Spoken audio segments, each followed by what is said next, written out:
Peace, family. Welcome to the second part of my second episode of my African Mythology series, where I talk about different myths that come from this book that Africans believe from different tribes, different ethnicities, countries, all that good things. So, with that being said, right now, this is the first people and the flood, and it's from the Ikoi people of Nigeria and the Cameroon. So, part two, listen up. If I say something wrong, like I said in my last video, please let me know how to pronounce the words that I'm saying wrong. I would love to know. But if I do say it wrong and you don't know and I don't know, well, just bear with me. Okay. In the long ago time, Abasi Osal and Abasi Nai made the world together. When it was done, Abasi Nai decided to live there. Abasi Osal went to live in the sky.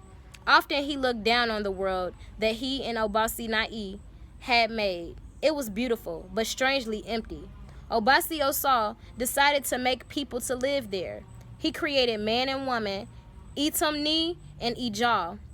He taught them the things they would need to know to live in the world, how to plant and hunt and find shelter for themselves. Then he placed them on the new made earth.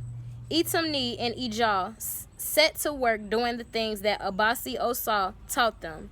It was fine world the gods had made, with all manner of interesting things upon it.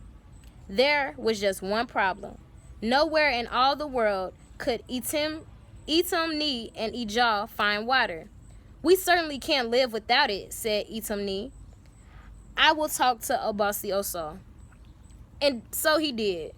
When Itumni had explained the problem, Obasi Osal placed 7 clear stones in a hollow gourd. Make a small hole in the earth, he said, and put the stone into it, 1 stone into it. Itumni did as he was told. He made the hole and pushed the stone into it. At once, clear, sweet water gushed from his ground. It flowed and flowed until it had formed a wide lake. Itumni and Ijah lived on the shore of that lake for many years. They had 7 sons and 7 daughters. The children grew strong and healthy. When they married and had children of their own, Itumni gave each family member a river to make its land fruitful.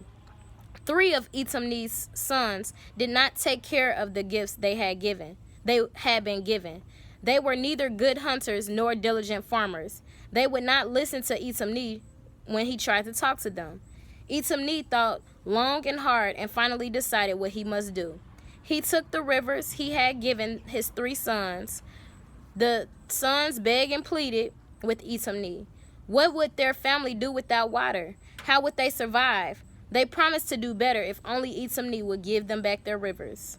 Itumni relented and did as they asked. True to their word, the 3 sons did do better, and life was so good. The grandchildren grew. When they were old enough to start new families, Itumni called them all together. He told them each to take a stone from their parents' rivers. They should plant those stones to make new rivers. But there is a warning, said Itumni. Take care to space out the planting so there will be enough water everywhere. The grandchildren went forth like planters sowing seeds. They placed their stones and rivers came forth, crystal rivers, and flowed through a grinning countryside. One grandson grew tired of this work. It's too much trouble and it doesn't make any sense, he told himself. So he went to his parents' river and took a basket full of stones, then emptied them all in one corner of his farm. The waters came. They gushed and frothed. They rose and swelled. They drowned the bad grandson's fields and knocked over his house. From all over the countryside, families ran to Itumni, begging him to stop the flood. This Itumni could not do. It was beyond his power.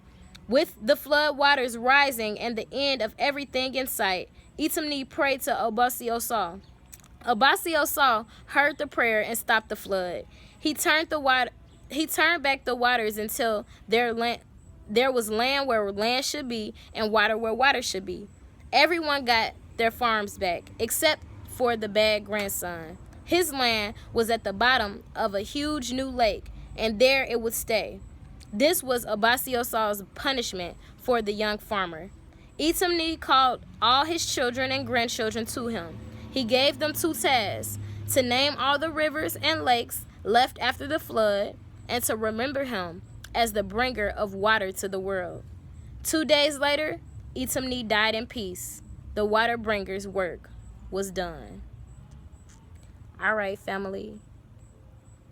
Love you. Peace, love, Black power, all day, every day. Ain't no other way.